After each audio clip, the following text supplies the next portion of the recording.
చూడరమ్మ సతులాల శోభాల పాడరమ్మ కూడున్నది సతి చూడి కుడుతనాంచారి చూడరమ్మ సతులాల శోభాల బాడరమ్మ శ్రీ మహాలక్ష్మియట శృంగారాలకే మరుదు కాముని తల్లియట చకదనాలకే మరుదు సోమునితో బుట్టుబట సొంపు కలలకే మరుదు కోమలాంగి దీ చూడి కుడుతనాంచారి చూడరమ్మ సతులాల శోభాల బాడరమ్మ కలశాబ్ది కూతురట గంభీరాలకే మరుదు తలపలోకమాతయట దయమరియే మరుదు జలజ నివాసినియట చలదనమే మరుదు కొలది మీరాయి చూడి కుడుతనాంచారి చూడరమ్మ సతులాల శోభాల బాడరమ్మ అమరవందితయట అట్టే మహిమయే మరుదు అమృతము చుట్టమట ఆనందాలకే మరుదు అమరవందితయట గట్టే మహిమయే మరుదు అమృతము చుట్టమట ఆనందాలకే మరుదు తమితో శ్రీ వెంకటేశు తానే వచ్చి పెండ్లాడి కొమెర వయసు చూడి కుడుతనాంచారి చూడరమ్మ సతులా శోభాల బాడరమ్మ కూడున్నది సతి చూడి కుడుతనాంచారి చూడరమ్మ సతులాల శోభాల బాడరమ్మ కూడున్నది సతి చూడి కుడుతనాంచారి శంకరం శంకరాచార్యం కేశవం బాదరాయణం సూత్రభాష్యకృతౌ వందే భగవంతౌ పునః పునః హరలీలావతారాయ శంకరాయ పరౌజసే కైవల్యకలనాకల్ప తరవే గురవే నమః భూరంభాంశనలో నిలోంబరాహర్నాథో విమాంశుః పుమాన్ ఇత్యాభాతి చరాచరాత్మకమిదం యస్యైవ మూర్త్యష్టకం నాన్యత్కించన విద్యతే విమృశతాం యస్మాత్ పరస్మాత్ విభో తస్మై శ్రీ గురుమూర్తయే నమ ఇదం శ్రీ దక్షిణామూర్తయే భూః అంబాంసి అనిలః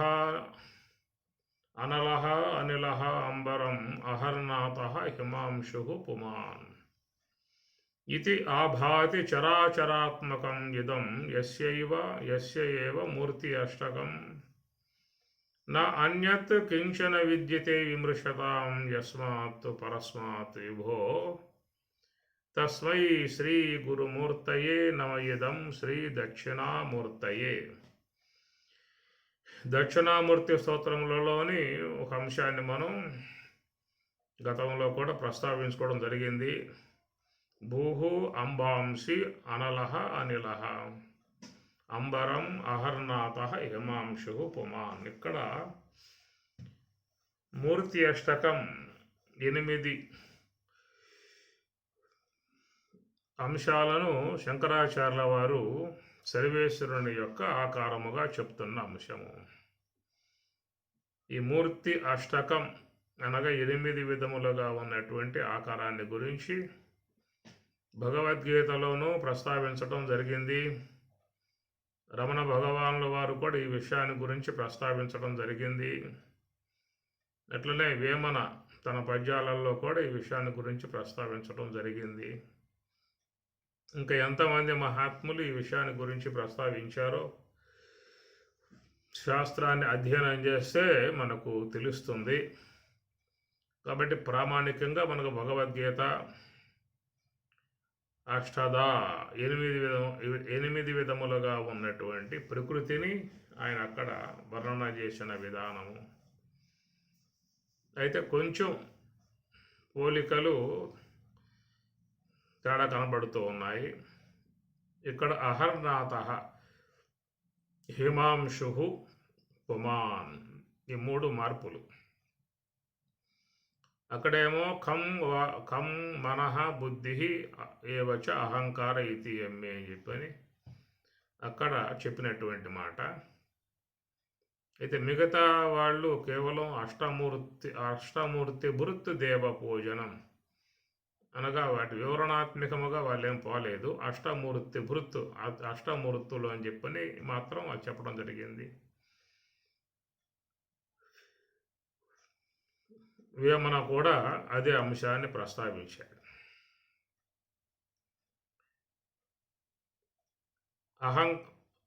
ఆకాశం తర్వాత ఖం వాయు, ఖం భూమి, ఆపః అనలః వాయు, ఖం మనః బుద్ధి ఏవచ అహంకార ఇతి యమ్మే భిన్నా ప్రకృతి అష్టద.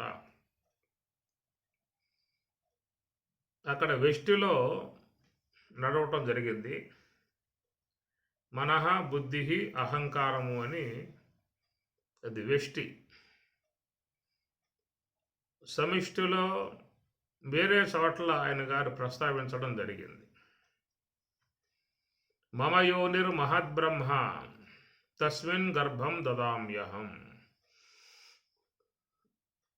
మమ యోని, మమ నా యొక్క యోని, మహద్బ్రహ్మ అది మహత్తత్వమును అక్కడ చెప్పుకొచ్చాడు.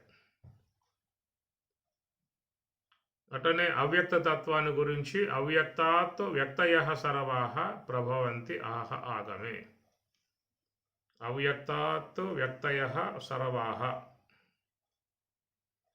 ప్రభవంతి ఆహ ఆగమే.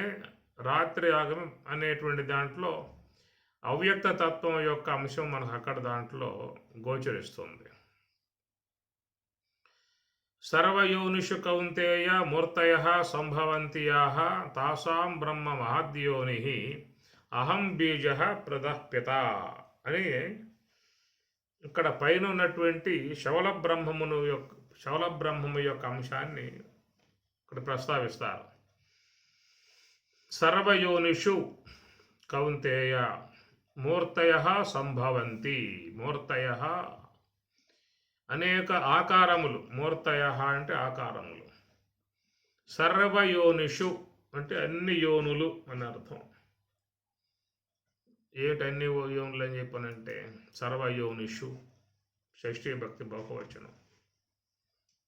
అంటే విశ్వంలో ఉన్నటువంటి 84 లక్షల రకాల జీవులు సర్వయోనిషు.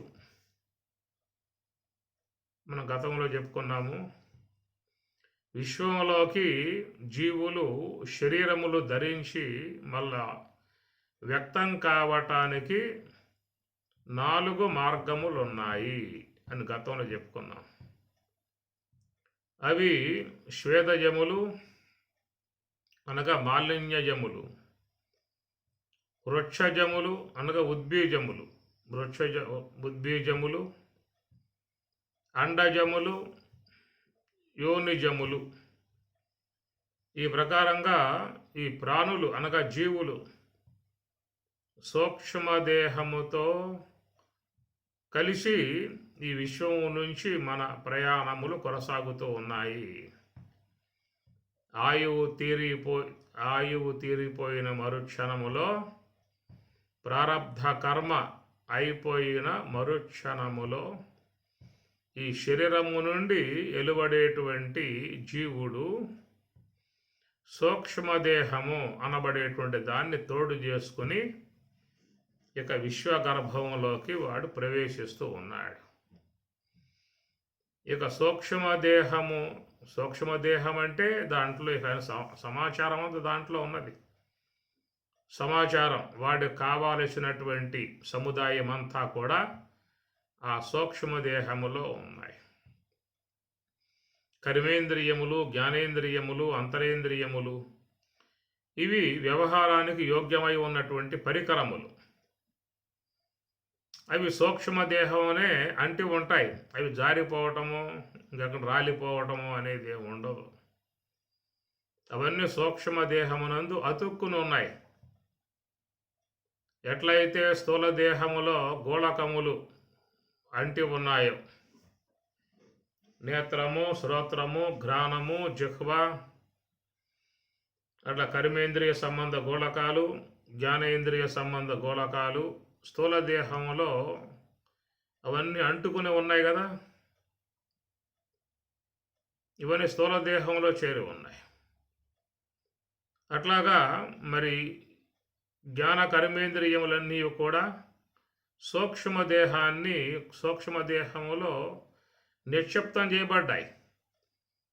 అది ఈశ్వర నిర్మితములోనే సూక్ష్మదేహములో అవన్నీ కూడా నిక్షిప్తం చేయబడ్డాయి. అవి ఏవి కూడా ఎక్కడా కూడా జారిపోవటమో, వీగిపోవటమో, విడిపోవటమో అనేదే ఉండదు. కనుక సూక్ష్మదేహముతో ఇంద్రియాలన్నీ కూడా ప్రయాణం చేస్తాయి. వ్యవహారానికి యోగ్యమై ఉండే విధానం ఉన్నటువంటి జ్ఞాన కర్మేంద్రియాలు. ఇక వానికి అనేక శరీరాలు ధరించడానికి యోగ్యముగా ఉండేటువంటివి కర్మవాసనలు, పుణ్యపాప సంబంధ. జీవితంలో మానవులు తాము ప్రయత్నపూర్వకంగా సంపాదించుకునేటువంటి కర్మ సముదాయం అంతా కూడా సూక్ష్మదేహమునందే నిక్షిప్తం చేయబడ్డాయి.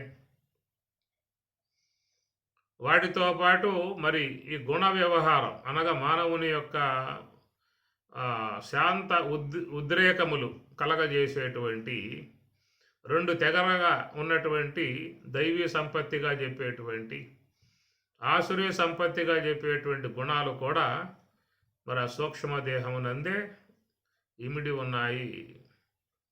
అనగా ఆసురీ సంపత్తి అనబడేటువంటివి, దైవీ సంపత్తి అనబడేటువంటి రెండు కూడా సూక్ష్మదేహమునందే నిక్షిప్తం చేయబడ్డాయి. కనుక ఆ సముదాయంతో చేరు ఉన్నటువంటి సూక్ష్మదేహముతో ఈ జీవుడు ఈ శరీరము నుంచి వెలువడి బయటికి వెళ్తూ ఉన్నాడు. ఆ విధంగా పోయినటువంటి వాడు మరి సర్వయోనుషు అనే పదం. సర్వయోనుషు కౌంతేయ మూర్తయ సంభవంతియా. మూర్తులు, ఆకారాలు. అది మమ యోనిర్మహద్బ్రహ్మ, మమ యోని తన యొక్క యోని అన్నాడు, తను మహద్బ్రహ్మ అన్నాడు. ఆ మహద్బ్రహ్మ నుండి సర్వయోనుషు కౌంతేయ మూర్తయ సంభవంతి యాహ. ఈ విధంగా విశ్వములో అసంఖ్యాకములుగా కొన్ని లక్షల కోట్ల జీవులు అప్పటికప్పుడే దేహములు ధరించి విశ్వంలోకి వస్తూ ఉన్నాయి. కొన్ని అయితే మరో క్షణంలోనే అసువులు బాసి శరీరాలు సాలించి మళ్ళా విశ్వగర్భంలోకి సూక్ష్మ దేహాలతో వెళ్ళిపోయేవి ఉన్నాయి. అప్పటికప్పుడే పుడుతూ ఉంటాయి, అప్పటికప్పుడే దేహం సాలించి వెళ్ళిపోయే జీవులు విశ్వంలో చాలా ఉన్నాయి. కొంత దీర్ఘకాలికంగా విశ్వంలో ఉండి తదనంతరం శరీరాలు వదిలి వెళ్ళిపోయేటువంటివి ఉన్నాయి. అట్లా మరి కాలమానం చూసినట్లయితే ఈ విశ్వంలో ఉన్నటువంటి జీవులు ఆయుః ప్రమాణం కలిగి కొన్ని 200 ఏండ్లు, 1000 ఏండ్లు, 2000 ఏండ్లు సహితం కూడా జీవించగలిగేటువంటి విధానంగా విశ్వంలో ఉన్నాయి. కనుక సర్వయోనిషు కౌంతేయ మూర్తయ సంభవంతి యాహ తాసాం బ్రహ్మ మహత్ యోని అహం బీజప్రదః పితా తండ్రిని, తాసాం బ్రహ్మ మహద్ యోని, తాసాం వాటికి మహద్బ్రహ్మ యోని, అది మహద్బ్రహ్మం మహత్తత్వం అన్నారు కదా. ఆ మహత్తత్వం అనబడేటువంటిది యోనిగా ఇక్కడ చెప్తున్న అంశము. అహం బీజప్రద, అహం అంటే చబల బ్రహ్మ. అక్కడ ఈ శబల బ్రహ్మగా ఉన్న ఈశ్వరుడు బీజప్రద, దాని యందు బీజమును ఉంచుతూ ఉన్నాడు. బీజం అంటే జీవ సముదాయం ఉత్పన్నం కావడానికి గల యోగ్యముకు జీవకణము. ఆ జీవకణాన్ని ఆయన మరి నిక్షిప్తం చేసే విధానముగా ఉంటూ ఉన్నాడు. మహర్షయ సప్తపూర్వే చతవారో మనవస్తదా మద్భావ మానసా జాత ఏషాం లోకా యమా ప్రజ. మద్భావ మానసా జాత, మత్తు నా యొక్క మనస్సు అన్నాడు. నా యొక్క మనస్సు అన్నప్పుడు అహంకార తత్వము, మహద్బ్రహ్మ అన్నాడు మహత్తత్వము, అవ్యక్తాత్ వ్యక్తయ సర్వాహ అన్నప్పుడు అవ్యక్త తత్వము, అహం బీజప్రద అన్నప్పుడు శబల బ్రహ్మము. ఇక్కడ మీకు సమిష్టి వచ్చేసింది. భూమి ఆపహ అనలహ వాయు ఖం అన్నప్పుడు ఆ తర్వాత చెప్పింది ఏమిటి? మనః బుద్ధి అహంకార అని బెస్టులో చెప్పుకొచ్చిన అంశము. ఈ సమిష్టి అంశముగా చూసినట్లయితే వేరే సందర్భాలలో ఆ విషయాన్ని ఆయన గారు ప్రస్తావించటం ఇప్పుడు మనం చెప్పుకున్నాం. మమ యోని మహద్బ్రహ్మ మహత్తత్వము, అవ్యక్తాత్ వ్యక్తయ సర్వాహ అవ్యక్తత్వము, మద్భావ మానసా జాత మత్తు నా యొక్క మనస్సు అహంకార తత్వము.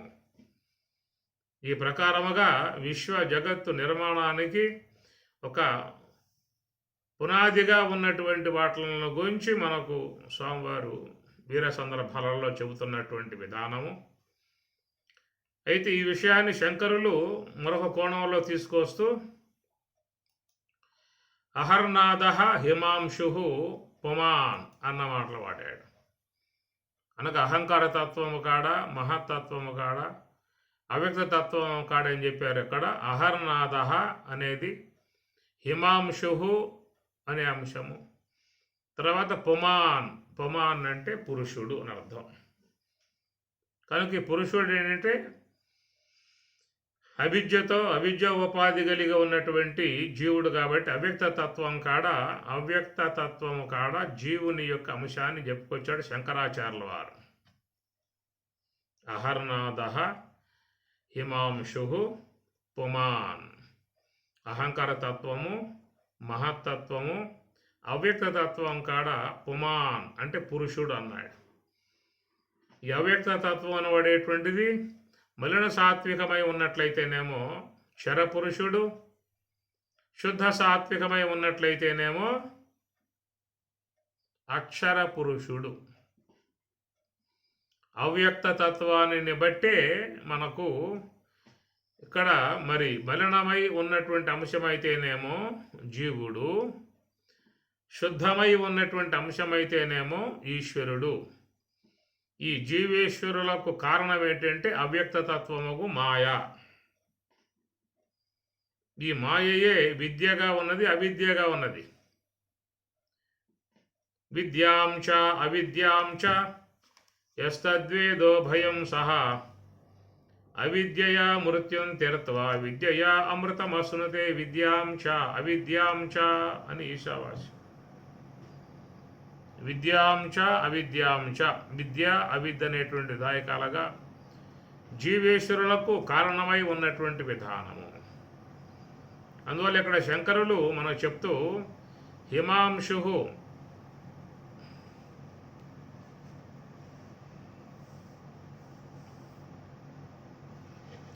అహర్నాద హిమాంశు పుమాన్ అనేటువంటివి ఇవి కూడా చూసినట్లయితే మనకు చంద్రుడు పదార్థమును, సూర్యుడు ప్రాణమును ప్రసాదించేటువంటి వాడుగా ఉన్నారు. కాబట్టి ఈ మొత్తం కూడా మరి సర్వయోనిషు కౌంతేయ మూర్తయ సంభవంతి యాహ.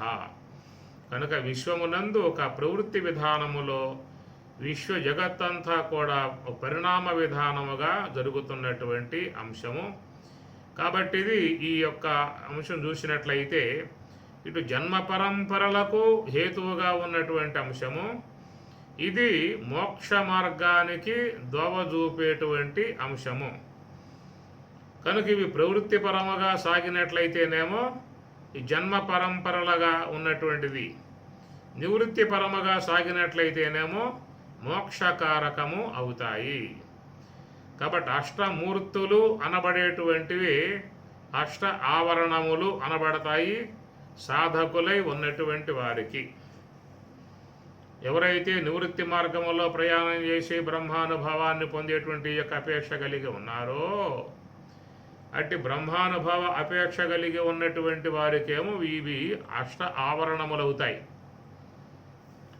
ఎవరైతే సృష్టి వ్యవహారమునందు రతి కలిగి ఆసక్తి కలిగి మరి ఈ యొక్క జీవ నిర్మాణం ప్రజాపతులుగా ఉన్నటువంటి వారు, ప్రజాపతులు అంటే విశ్వ నిర్మాణ కర్తలుగా ఉన్నటువంటి విధానం.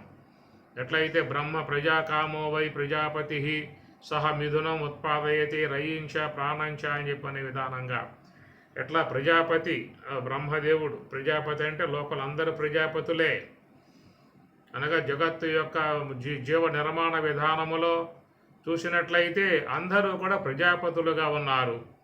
ఈ ప్రజాపతులుగా ఉన్నటువంటి యొక్క వేళ్ళకి ఏమిటంటే మైథునం ఉత్పాదయతే, మైథునం అనేటువంటిది ఉత్పాదయతే, అది ఏర్పడి ఉన్నటువంటి యొక్క అంశము.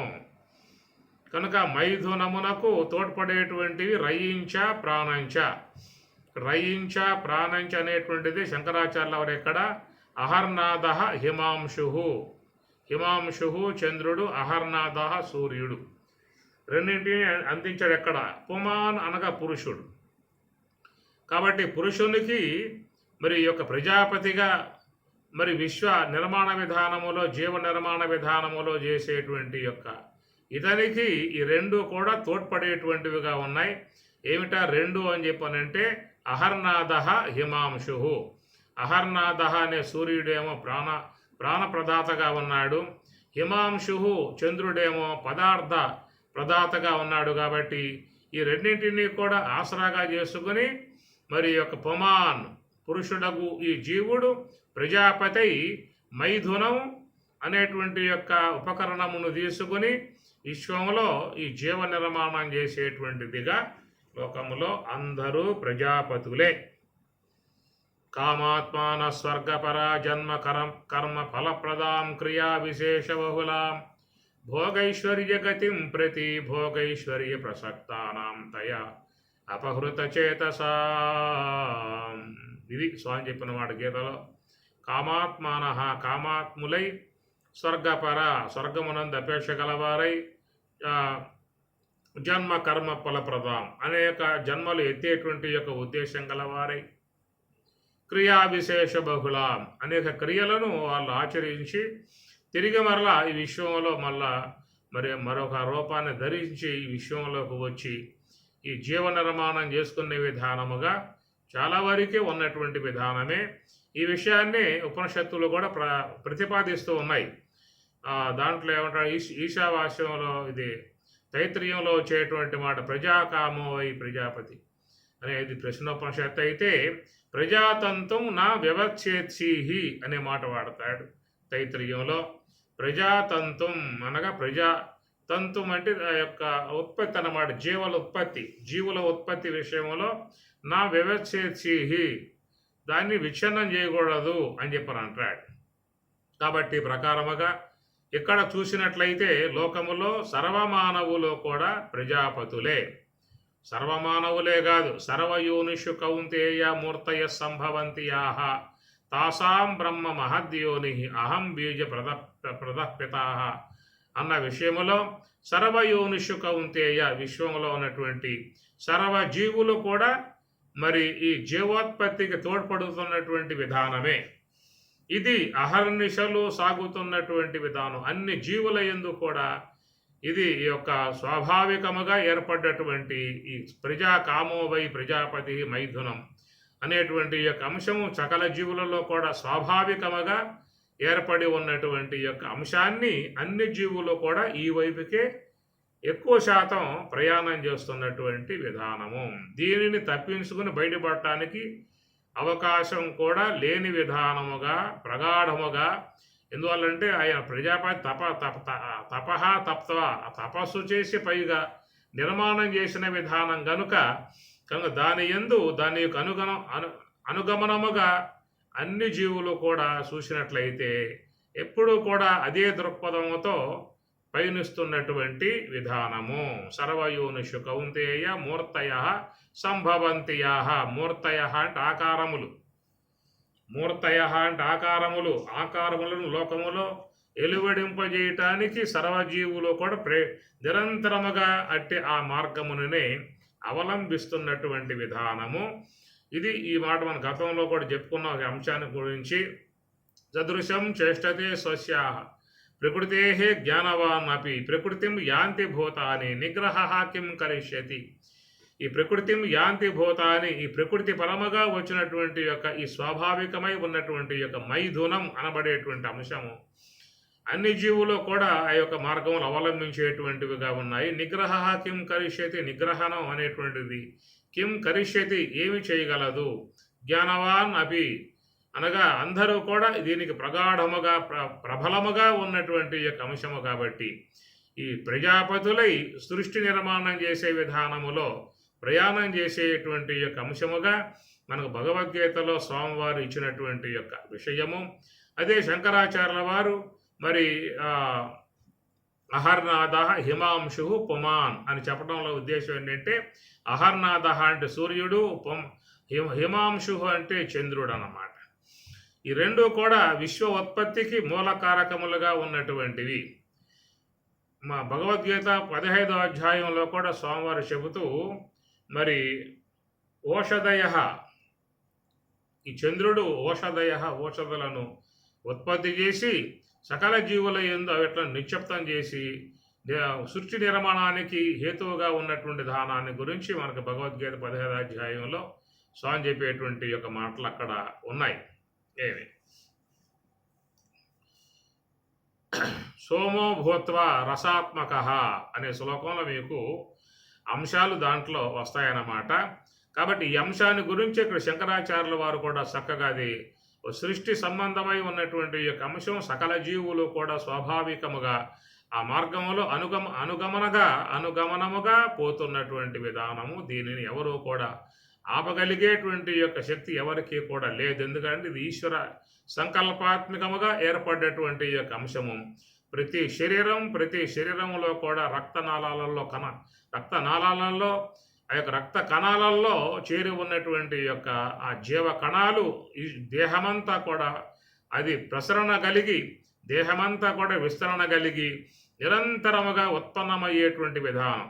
అనగా పదార్థం జీర్ణమైనప్పుడు ఆ పదార్థం నుంచి రక్తముగా మారినప్పుడు రక్త కణాల నుంచి జీవ కణాలు దేహమంతా కూడా వ్యాప్తమవుతాయి. కాబట్టి అవి ఎప్పుడూ కూడా మనిషిని ఆ వైపుగా పురుగొలిపే విధానముగా ఉండటం కారణముగా మరి పుమాన్ ఈ పురుషుడు మరి ఆ యొక్క అహర్నాథ హిమాంశు రెండు పదార్థాలను అనుగుణ్యముగా తీసుకుని ప్రవృత్తి మార్గంలో పోవటం కారణముగా అలాగా పోయేటువంటి ఈ యొక్క ప్రవృత్తి సంబంధమై ఉన్నటువంటి జీవులకు ఈ కింద చెప్పినటువంటి మరి పంచభూతములు అనబడేటువంటివి సహకరించేటువంటివిగా ఉన్నాయన్నమాట. భూహు అంబాంసి అనలహ అనిలహ అంబరం అనేటువంటివి 5 కూడా ఈ యొక్క శరీర నిర్మాణానికి ఉపకరిస్తున్నటువంటివి. ఏమి అహర్నాథ హిమాంశు అనేటువంటి పదార్థము ప్రాణము అనేటువంటి 2 అంశాలుగా చేరగా దాని మమయోనిర్ మహద్బ్రహ్మ అనేటువంటిది సర్వయోనిషు కౌంతేయ మూర్తయ సంభవంతియా అనేటువంటి విధానముగా ఈ మహత్తత్వము మరి అహంకార తత్వం అనేటువంటివి 2 కూడా సహకరించగా ఇక మరి ఆ యొక్క సూక్ష్మముగా ఉన్నటువంటి పుమాన్ ఆ యొక్క జీవునికి మరి ఈ యొక్క పదార్థములు రెండూ చేరి ఒక శరీరాంశములకు ఏర్పడ్డప్పుడు ఆ శరీర అంశములకు స్థూల భాగాన్ని ఇచ్చేటువంటివిగా ఉన్నటువంటివి హిమాంశ ఇక్కడ చెప్పుకొచ్చారు ఎక్కడ మరి భూహు అంబాంసి అనలహ అనిలహ అంబరం అనే పంచభూతములు అట్టి ఆ జీవునికి శరీరాలు అనేటువంటివి ఏర్పడటానికి సహకరించేటువంటివిగా ఉన్నాయి. కనుక అందరి శరీరాలు చూసినట్లయితే ఇక్కడ చెప్పినటువంటి దానములో ఈ పంచభూతములే అనేటువంటివి. కాబట్టి భాగవతాదులు కూడా ఈ దేహాన్ని ఈ విధముగా మరి వర్ణన చేశాయి. పంచభూతాంశములతో ఏర్పడ్డటువంటి విధానం ఈ శరీరము అనబడేటువంటిది. అనగా మరి అహర్నాద హిమాంశు అనేటువంటి ఏమో మరి పురుషుని యందు ఆ శుక్ర కణాలుగా అవి జీవ కణాలుగా ఏర్పడ్డప్పుడు, అట్లనే హిమాంశు అనేటువంటి ఒక చంద్రుడి నుంచి ఏర్పడేటువంటిది స్త్రీ యందు పదార్థముగా ఏర్పడగా, ఈ రెండింటికి అనుగుణ్యముగా ఉన్నటువంటి లోనన్నటువంటి పుమాన్ అనేటువంటి పురుషుడకు జీవుడు అవి సూక్ష్మ భాగాలుగా చేరి అక్కడి నుంచి మరి వేరే దేహములో ప్రవేశించినప్పుడు అక్కడ ఈ పంచభూతములు వానికి సహకరించి ఈ దేహము పంచభూతాత్మిక దేహం అనబడేటువంటిది ఏర్పడుతుంది.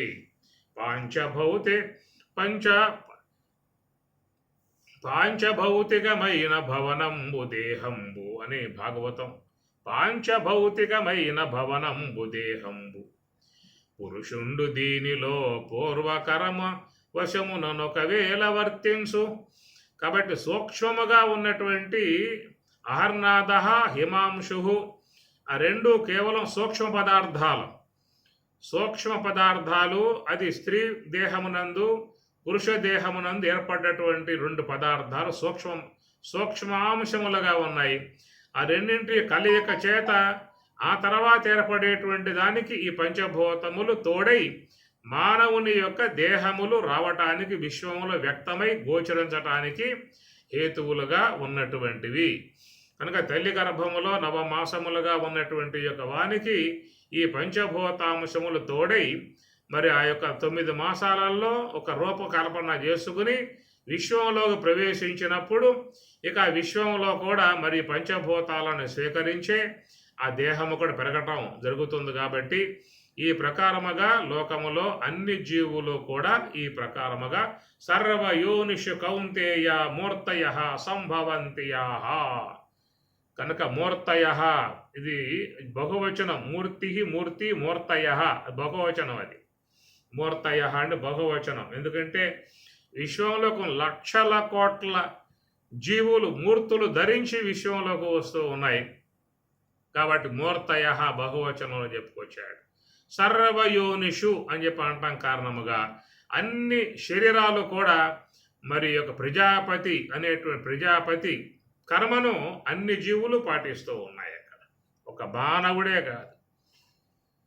కాబట్టి సర్వయోనిషు లేకంటే మరి ఆ పదం వాడాడు కదా, సర్వే అనే పదం వాడు ఉండేవాడు.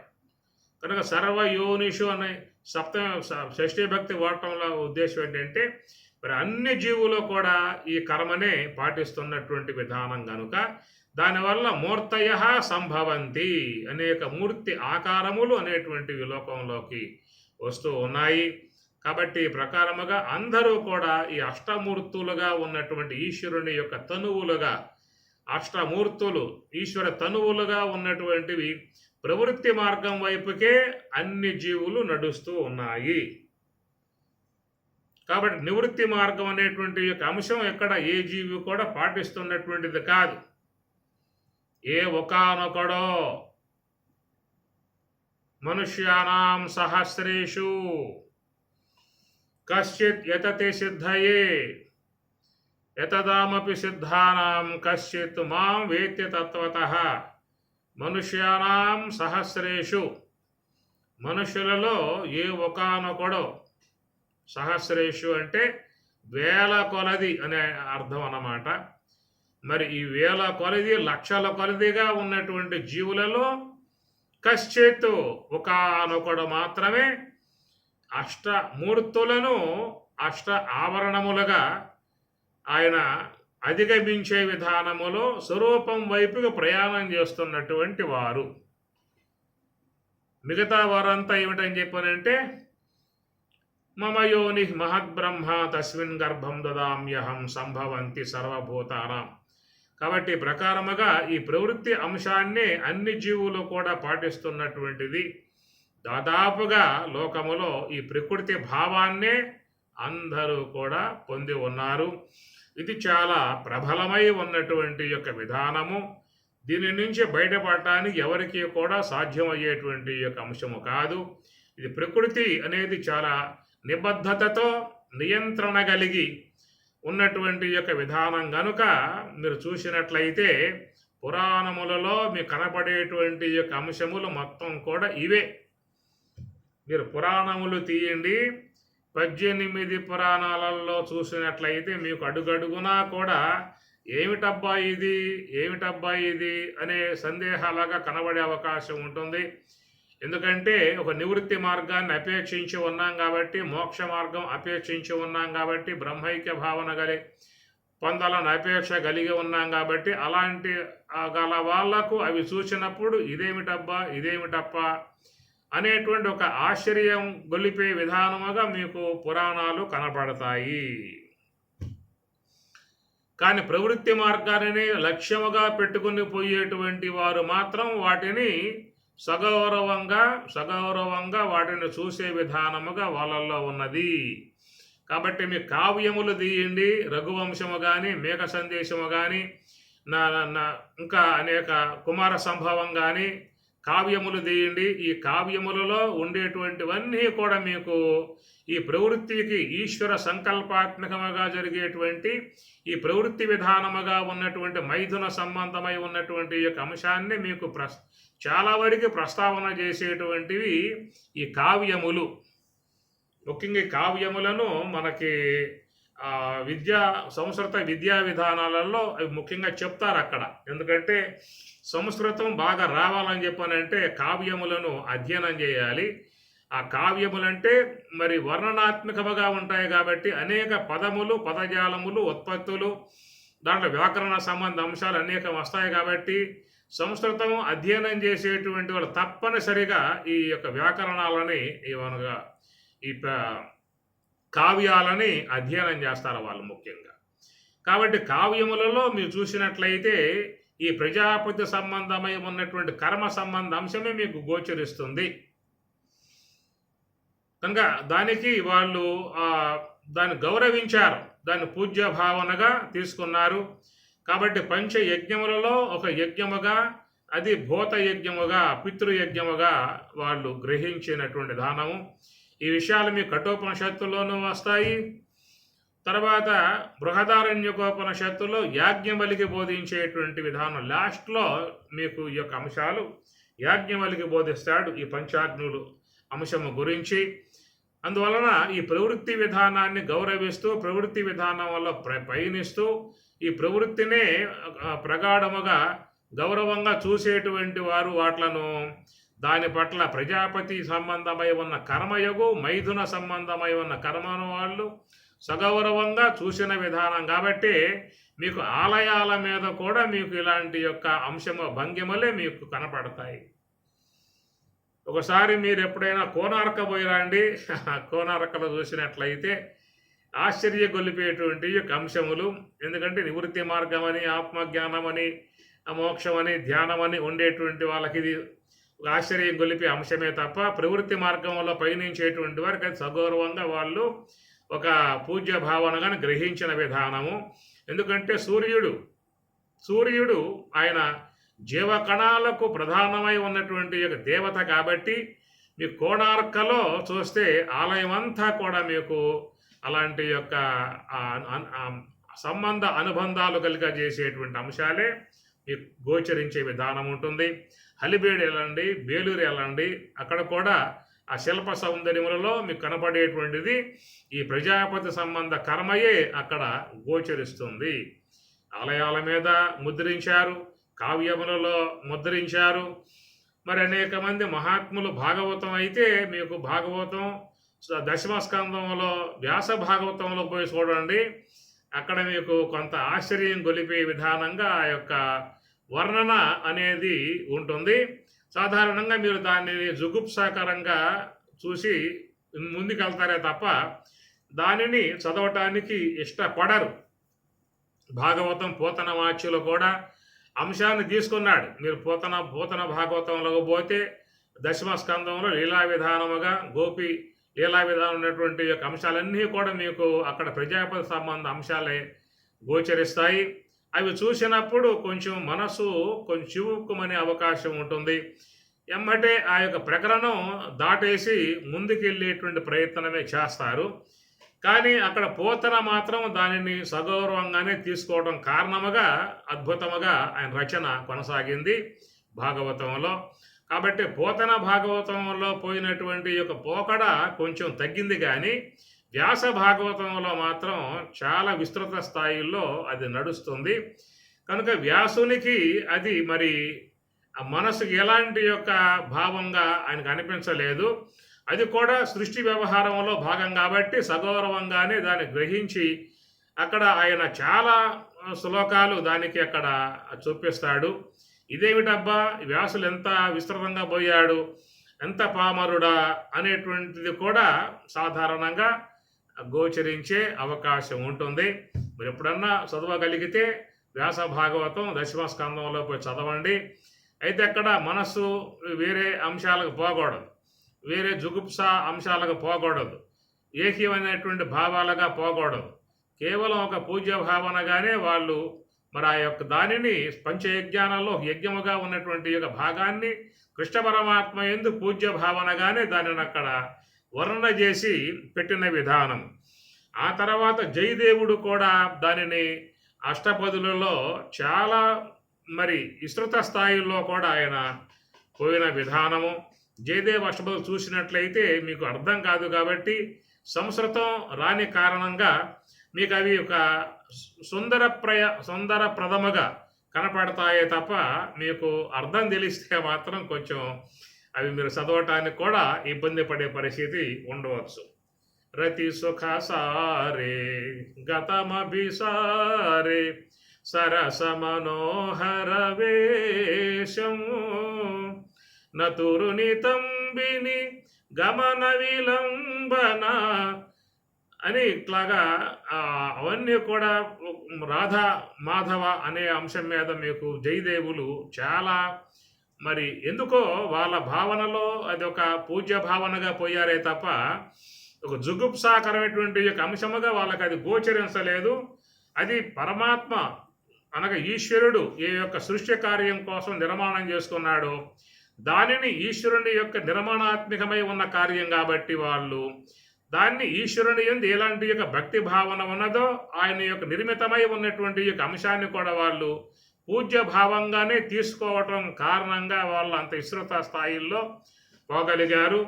అయితే ఈ విషయమై చూసినట్లయితే అన్నమాచార్యుల వారు 32,000 కీర్తనలు రాస్తే ఆ 32,000 కీర్తనలలో 2,000 కీర్తనలు మాత్రమే వైరాగ్యపరంగా జ్ఞానపరంగా భక్తిపరంగా ఉన్నటువంటివే తప్ప ఇక 33,000 కీర్తనలు, ఇక 33,000లో 3,000 కీర్తనలు మాత్రమే వైరాగ్యముగా భక్తిగా జ్ఞానపరంగా ఉన్నటువంటి కీర్తనలు. ఇక 30,000 కీర్తనలన్నీ కూడా చూసినట్లయితే ఆ భగవంతుని సరస శృంగారమై ఉన్నటువంటి యొక్క మరి ఆ శృంగార సంబంధమై ఉన్నటువంటి విధానంగానే అన్నమాచార్యుల వారు తమ ప్రయాణం కొనసాగించినటువంటి విధానం. చాలా కీర్తనలో మరి భగవంతుని యందు ఆ యొక్క దానిని నివేదన చేసినటువంటి యొక్క అంశము. కాబట్టి ప్రకారముగా కావ్యములలో కానీ భాగవతంలో కానీ జయదేవ అష్టపదులలో కానీ ఇక 18 పురాణాలలో కానీ మీకు ఇవే కనపడితే తప్ప ఇంకేం గోచరించే అవకాశాలు మీకు ఉండవు అన్నమాట. ఒక ఉపనిషత్తుల యందు మాత్రమే మీకు బ్రహ్మతత్వ అంశముగా గోచరిస్తుంది, కానీ మిగతా విధానం చూసినట్లయితే మరి భగవత్ నిర్మితమై ఉన్నటువంటి యొక్క సృష్టి సంబంధ కర్మ, సృష్టి సంబంధ క్రియ సర్వ యోనిషు కౌంతేయ మూర్తయ సంభవంతియా తాసాం బ్రహ్మ మహద్యోని అహం బీజ ప్రదఃపిత. అహం నేను బీజ, బీజమును ఉంచుతూ ఉన్నాను, మహద్బ్రహ్మమునందు బీజమును ఉంచుతూ ఉన్నాను. తత్కారణంగా మూర్తయ సంభవంతి, సర్వయునుల నుండి మూర్తయ సంభవంతి అనేటువంటి అంశం భగవద్గీతలో ఏ యొక్క సృష్టి సంబంధమై ఉన్నటువంటి యొక్క కర్మ విధానాన్ని పరమాత్మ చెప్పాడో దానిని అందరూ కూడా సగౌరవంగా సర్వేశ్వరుని యొక్క సంకల్పాత్మకముతో విశ్వ నిర్మాణ విధానముగా ఏర్పడ్డటువంటి యొక్క ప్రక్రియ భగవంతుడు నిర్మాణం చేసిన అంశము కాబట్టి దాని పట్ల అందరూ కూడా గౌరవ భావాన్ని నుంచే దానిని కొనియాడారే తప్ప వేరే భావాలుగా వాళ్ళ మనసులలో అది లేదు. కనుక సర్వేశ్వరుడి చేత ప్రసాదింపబడ్డటువంటి యొక్క ఆ ప్రక్రియను సర్వేశ్వరుని యందే ఆరోపితం చేస్తూ సర్వేశ్వరుని యందే అలంకార రూపముగా ఆ గానం చేస్తూ అందరూ కూడా మరి వేదవ్యాసుల వారు భాగవతములో, పోతన తెలుగు భాగవతములో, జయదేవుడు జయదేవ అష్టపదులలో, అటనే మరి అన్నమాచార్యుల వారు తన యొక్క సంకీర్తనలలో, తర్వాత 18 పురాణాలలో, అటనే కావ్యములలో ఇవన్నీ కూడా చూస్తే మీకు కేవలం ఈ సృష్టి యొక్క సంబంధమై ఉన్నటువంటి యొక్క అంశమే గోచరిస్తుంది. అదే ఇక్కడ చెప్పిన శంకరాచార్యుల వారు భూరంభాంశనలో నిలోంబర అహర్నాథో హిమాంశుపమాన్, ఇది క్రమముగా ఉన్నటువంటిది.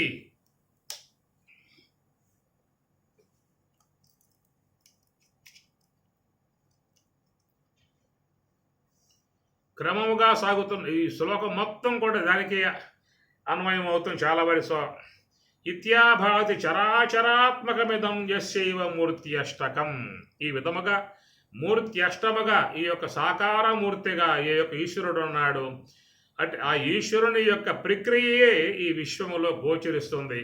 ఈనాడు మనందరం కూడా ఇట్లాగా వ్యక్తమై గోచరిస్తున్నాము అని చెప్పనంటే ఆ వ్యక్తమై గోచరించే విధానానికి మరి ఆ సర్వేశ్వరుడు మహద్బ్రహ్మ ద్వారా అహంకార తత్వము ద్వారా శాఖోపశాఖలుగా విస్తరించే విధానముగా ఈ జగత్తంతా కూడా విస్తరించి ఈ రూపముగా ఉన్నది. కాబట్టి ఇలాంటి యొక్క ఈ మార్గములో సర్వజీవులు కూడా అనుగుణ్యముగానే ప్రవర్తిస్తూ ఉన్నాయి. ఈ ప్రకారముగా మరి అన్ని జీవులు కూడా సృష్టి యొక్క సంబంధ క్రియా విధానాలలోనే పోతూ ఉన్నటువంటి విధానము. కాబట్టి ఇట్లా చూసినప్పుడు సర్వేశ్వరుని యొక్క మూర్తి అష్టకం, సర్వేశ్వరుని యొక్క 8 ఆకారములుగా చేరి ఉన్నటువంటి మూర్తి అష్టకము అని చెప్పేసి ఇది ఒక నివృత్తి అనగా ఉపనిషత్తుల యొక్క భావనగా నివృత్తి మార్గముగా తీసుకున్నట్లయితే ఇవి ఈ యొక్క మోక్ష అపేక్ష కలిగి ఉన్నటువంటి వారికి అష్ట ఆవరణములుగా గోచరిస్తాయి. ప్రవృత్తి మార్గములో పయనించేటువంటి వారికేమో ఇవన్నీ కూడా పూజ్య విధానముగా పంచయజ్ఞానాల్లో యజ్ఞ భాగముగా ఈ సృష్టి యొక్క నిర్మాణ విధానములో పోయేటువంటి వారికేమో ఈశ్వరుని యొక్క అష్ట ఆవరణములుగా అష్టమూర్తి బురుదేవ పూజనం అని చెప్పని భావనగా అష్టమూర్తుల యందు దేవ పూజనం పూజ్య భావనగా సమస్త మానవులు అవలంబిస్తున్నటువంటి యొక్క అంశము. ఇదే అంశం మనం వేమన తత్వము చూసినట్లయితే అష్టమూర్తులకును ఆదిమమైనట్టి ఆదిశక్తి గూడి అభవుడగును భయము లేకయుండు బ్రహ్మజ్ఞుడగు యోగి విశ్వదాభిరామ వినురవేమ. ఇది నివృత్తి మార్గాన్ని బోధించేటువంటి యొక్క అంశముగా ఉన్నది వేమన యొక్క విధానం. ఎందుకంటే వేమన ఆయన యోగి కనుక ఆ యోగి విధానములో నివృత్తి మార్గాన్ని అవలంబించే విధానముగా ఉన్నటువంటి ఆయన కాబట్టి దీన్ని ఇక్కడ మరి చూసినట్లయితే అష్టమూర్తులకును ఆదిమమైనట్టి ఆదిశక్తి గూడి అభవుడగును, ఆదిశక్తితో చేరినటువంటి వాడై అభవుడగును. అభవుడు అంటే ఆయన సాక్షాత్ బ్రహ్మస్వరూపము. అభవుడు భవ అంటే పుట్టుక అన్నమాట. కాబట్టి భవుడు అంటే ఈశ్వరుడు, ఈశ్వర సాన్నిధ్యం, ఈశ్వర సన్నిధి భవుడు అనే అర్థం వస్తుంది. అభవుడు అన్నప్పుడు అది ఈశ్వరుణ్ణి కూడా దాటి శుద్ధ బ్రహ్మము యొక్క స్వరూప విధానము అభవుడగును. భయము లేకయుండు బ్రహ్మజ్ఞుడగు. ఎప్పుడైతే అతడు అభవుడయ్యాడో బ్రహ్మమే తానై ఉన్నాడో అతడు భయము లేక ఉండు బ్రహ్మజ్ఞుడగు యోగి. భయము వాడికి ఉండదు అన్నాడు. ఇదే మాట మీకు భగవద్గీతలో కూడా అభయం సత్వ సంశుద్ధి జ్ఞానయోగ వ్యవస్థితి అని పరమాత్మ అన్నాడు. జ్ఞానయోగ వ్యవస్థితి, ఆ జ్ఞానయోగం ఉన్నట్లయితే అభయం సత్వ సంశుద్ధి, సత్వ సంశుద్ధిని పొంది ఉన్నటువంటి వాడు, బ్రహ్మమే తానై ఉన్నటువంటి వాడు ఎట్లా ఉంటాడయ్యా అంటే అభయం, అభయుడై ఉంటాడు. భయం లేదే, బ్రహ్మమే తానై ఉన్నాడు. కాబట్టి అష్టతనువులకును ఆదిమమైనట్టి ఆదిశక్తి గూడి అభవుడగును. కనుక ఆ ప్రకారముగా ఆదిశక్తియగు ఆ యొక్క శుద్ధ సాత్విక బ్రహ్మాకార వృత్తితో చేరి ఆ శుద్ధ సాత్విక బ్రహ్మాకార వృత్తి ద్వారా శుద్ధ బ్రహ్మమును చేరుకోవటము అనే విషయం వచ్చినప్పుడు ఇక్కడ నివృత్తి మార్గములో పయనించేటువంటి వారికి ఇవన్నీ కూడా అష్ట ఆవరణములు అన్నారు. కనుక వీటిని అధిగమించినప్పుడు మాత్రమే శుద్ధ బ్రహ్మమును చేరే అవకాశం ఏర్పడుతుంది. కాబట్టి ప్రవృత్తి సంబంధమై ఉన్న కర్మకు, సృష్టి సంబంధమై ఉన్న కర్మకు, సమస్త జీవుల యొక్క ఆకారములు ఉత్పన్నం చేసేటువంటి కర్మకు అనుగుణ్యముగా ఉన్నటువంటి యొక్క భాగమేమో అష్టమూర్తులుగా ఈశ్వర స్వరూపముగా ఇక్కడ మనకి కనబడుతున్నది. ఇది ఈశ్వరుని యొక్క ఆకారం, విశ్వాకారం, జగదాకారము అనగా సృష్టి క్రమము జరుగుతున్నటువంటి యొక్క జగదాకారం, జగదీశ్వరుడుగా దర్శనం ఇచ్చేటువంటి యొక్క విధానం అయితే, మరి శుద్ధ బ్రహ్మమును చేరుకోవాలని చెప్పన్నట్లయితే ఇవన్నిటినీ కూడా ఇక్కడ అధిగమించాల్సి ఉంటుంది. కాబట్టి మనకు బ్రహ్మమునకు మధ్యలో ఆవరణములుగా ఉన్నటువంటి విధానము భూమి రాపో అనలో వాయు ఖమ్మనో బుద్ధిరేవచ అహంకారయతీయం మే భిన్నా ప్రకృతి అష్టదా అని అన్నట్లుగా భూమి ఆపహ అనలహ వాయు ఖం, తర్వాత మనస్సు, బుద్ధి, అహంకారము అని చెప్పి అన్నారు. కాబట్టి ఇక్కడ ఈ ఈ పై క్రమంలో మాత్రం మనస్సు, బుద్ధి, అహంకారం అని చెప్పని వ్యష్టి రూపముగా చెప్పుకొచ్చారు. ఎక్కడ వేరే చోట చూసినట్లయితే మమయోని మహద్బ్రహ్మ, అవ్యక్తాత్ వ్యక్తయ సర్వాహ, ఈ సమిష్టిగా ఉన్నటువంటి యొక్క అంశాలని వేరే సందర్భాలలో వాడారు. ఇక్కడ మాత్రం వ్యష్టి యొక్క అంశముగా అనగా జీవునిలో ఉన్నటువంటి యొక్క మనస్సు, బుద్ధి, అహంకారము, అదే సమిష్టిగా చూసినట్లయితే ఈ మనస్సే అహంకార తత్వము, ఈ యొక్క బుద్ధి మహత్తత్వము, ఈ అహంకారమే అవ్యక్త తత్వముగా సమిష్టిలో ఉండే అంశం ఇది. కానీ ఇక్కడ వ్యష్టిలో చెప్పుకొచ్చే విధానము కనుక ఈ విధముగా ఉన్నటువంటి చూసినట్లయితే సాధకులై, ఎందుకంటే భగవద్గీత నివృత్తి మార్గాన్ని బోధిస్తూ ఉన్నది, మోక్ష మార్గాన్ని బోధిస్తూ ఉన్నది, బ్రహ్మైక్య సిద్ధిని పొందే విధానముగా చెప్తున్నటువంటి యొక్క విషయం. కాబట్టి ఇక్కడ మనకి మరి భూమి ఆపహ అనలహ వాయు కం మనహ, మరి ఈ కింద నుంచి కూడా పైకి ప్రయాణం చేస్తున్న విధానం భూమి, జలము, అగ్ని, వాయువు, ఆకాశం అని చెప్పనంటూ కింద నుంచి పైకి పోతున్నటువంటి విధానం. తైత్రీయంలో అయితే మీకు ఇది ఏ తస్మాద్ ఆత్మన ఆకాశ సంభూత ఆకాశాద్ వాయు, వాయో అగ్ని, అగ్నే ఆపహ, అద్భ్య పృథివీ అని చెప్పనంటూ అది పైనుంచి క్రమంగా ప్రయాణమై వచ్చిన విధానం మన తైత్రీయ ఉపనిషత్తుల్లో వస్తుంది. భగవద్గీతలో చూసినట్లయితే కింద నుంచి ఆయన గారు పైకి ప్రయాణం చేశాడు. భూమి ఆపహ అనలహ వాయు కం మనహ బుద్ధి ఏవచ అని చెప్పనంటే ఇది శుద్ధ బ్రహ్మం వద్దకు పోవటానికి గల మరి మార్గ విధానములో ఉన్నటువంటి యొక్క చక్కటి సరళి ఇది గమనించాలి. ఒకటేమో ప్రవృత్తికి సంబంధించిన అంశాన్ని గౌరవిస్తూ అందరూ కూడా దాని జుగుప్స విధానం లేకుండా సర్వేశ్వరుని సంకల్ప మాత్రముతో ఏర్పడ్డటువంటి సృష్టి కర్మ కాబట్టి దానిని ఈశ్వర భావనగా, ఈశ్వర ప్రక్రియగా అందరూ కూడా గౌరవించి దానిని సర్వేశ్వరుని యందే అన్వయం చేసి సర్వేశ్వరునికి అర్పితం చేసిన విధానం. అన్నమాచార్యుల వారు సర్వేశ్వరునికి అర్పితం చేసిన విధానం, జయదేవుడు సర్వేశ్వరునికి అర్పితం చేసిన విధానం, వేదవ్యాసుల వారు సర్వేశ్వరునికి అర్పితం చేసిన విధానం, అట్లా పోతన సర్వేశ్వరుని యందే అర్పితం చేసిన విధానం. ఇట్లా కావ్యములు కానీ పురాణములు కానీ అన్నీ కూడా వేదవ్యాసుల వారు అంశాన్ని సగౌరవంగానే తీసుకున్నారే తప్ప దాన్ని ఎలాంటి యొక్క మరి ఏకీయ భావన కానీ అలాంటి, ఎందుకంటే సృష్టి యొక్క సంబంధ అంశము కనుక దాన్ని వాళ్ళు గౌరవిస్తూ ఈశ్వరుని యొక్క ప్రక్రియ కాబట్టి ఈశ్వరుని పట్ల పూజ్య భావనతో ఆయన యొక్క ప్రక్రియను కూడా పూజ్య భావంతోనే వాళ్ళు తీసుకున్న అంశముగా అది ప్రవృత్తి విధానములో చేరి ఉన్నటువంటి అంశమైతే, ఇక ఎవరైతే మోక్షకాంక్షులై ఉన్నారో బ్రహ్మైక సిద్ధిని అపేక్షించారో, నాకు ఈ భవబంధములు వద్దు, ఈ భవసాగరం వద్దు, మృత్యురూప సంసార సాగరముగా ఉన్నటువంటి ఈ భవసాగరం వద్దు, ఈ మళ్ళా పుట్టడం అనేటువంటి యొక్క ప్రక్రియ అనేది లేకుండా చేసుకోవాలి అన్నటువంటి యొక్క అంశ భావన లోకములో చాలా అరుదు. దీంట్లో ఈ కోణములోకి వచ్చేటువంటి వారు చాలా తక్కువ మంది ఉంటారు. ఏ యొక్క 1000 మందికి ఒకడు ఉంటాడేమో, 1,00,000 మంది ఒకడు ఉంటాడేమో. కాబట్టి ఆ ప్రకారముగా మరి చూసినట్లయితే మరి వాళ్లకు మాత్రమే ఇవి అష్ట ఆవరణముల యొక్క కోణములో చేరి ఉంటాయన్నమాట. కాబట్టి మిగతా మరి వైష్ణవం కానీ శైవం కానీ ఇవన్నీ కూడా కేవలం ఒక భోగ సంబంధమై ఉన్నటువంటి రాసత్వాన్ని కోరుకుంటూ ఉన్నాయి. వైకుంఠానికి పోయినా వైకుంఠనాథునితో ఉండి అక్కడ కూడా మరి దివ్య భోగాలు పొందే విధానం, స్వర్గలోకానికి పోయినా స్వర్గంలో కూడా దివ్య భోగాలు పొందేటువంటి విధానం.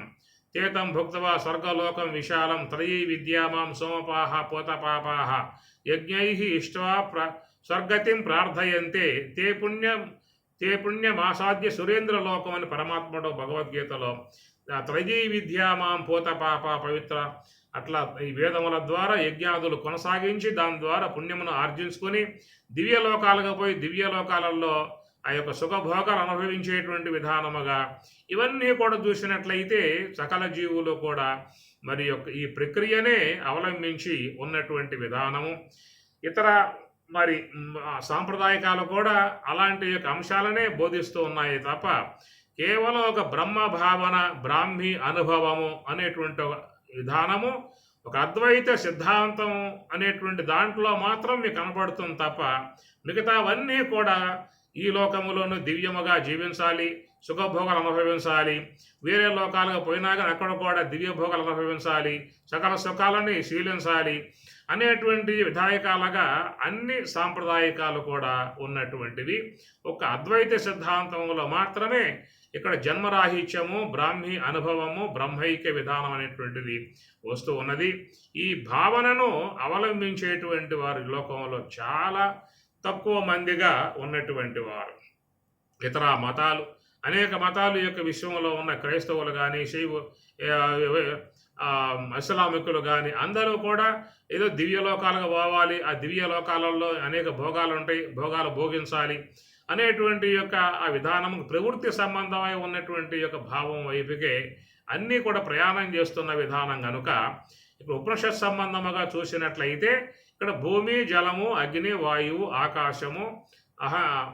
ఆకాశం, మనస్సు, బుద్ధి, అహంకారము ఇతీయమ్మే భిన్న ప్రకృతి అష్టద అనబడేటువంటివి ఇది నివృత్తిగా చూసినట్లయితే అష్ట ఆవరణములు అని చెప్పని కనుక ఈ సాధకుడే ఉన్నటువంటి వాడు తన యొక్క మనస్సుని అంతర్ముఖము చేసి తత్రైకాగ్రం మనఃకృత్వా మనస్సుని అంతర్ముఖము చేసి నివృత్తి మార్గంలో పయనించినప్పుడు నిర్మలం తం విజానీయాత్ షడూర్మిరహితం శివం ప్రభాశూన్యం మనఃశూన్యం బుద్ధిశూన్యం నిరామయం సర్వశూన్యం నిరాభాసం సమాధిస్థస్య లక్షణం ఊర్ధ్వశూన్యం అధశూన్యం మధ్యశూన్యం నిరామయం సర్వశూన్యం నిరాభాసం సమాధిస్థస్య లక్షణం అని ప్రకారంగా మనకి అన్నీ కూడా శూన్యమయ్యేటువంటి విధానము, లయింపజేసే విధానము. ఈ ప్రక్రియ ఇది కూడా అంత తేలిగ్గా ఉన్నటువంటి యొక్క అంశమే కాదు. బహూనాం జన్మనామంతే జ్ఞానవాన్ మాం ప్రపద్యతే వాసుదేవ సర్వం సహమహాత్మ సుదుర్లభ అని కూడా భగవద్గీత దిగుతూ ఉన్నది. బహూనాం జన్మనాం అంతే ఇది కూడా తేలిగ్గా ఉన్నటువంటి అంశమేం కాదు. ఎందుకంటే ప్రకృతి చాలా బలీయముగా ఉన్న విధానం కాబట్టి దానిని కదిలించటము, దాన్ని జయించటం అని చెప్పనే విషయం కూడా ఎంతో పట్టుదలగా ఎంతో ప్రయత్నం చేసేటువంటి వాళ్ళకి మాత్రమే సాధ్యమయ్యేటువంటి విధానము. ఇదే మాట చెప్తూ పతంజలి కూడా సతు దీర్ఘకాల నైరంతర్య సత్కార ఆసేవిత దృఢభూమి అని చెప్పని అంటాడు. దృఢభూమి అని చెప్పనంటే దృఢమగు వైరాగ్యం అని చెప్పని అంటాడు.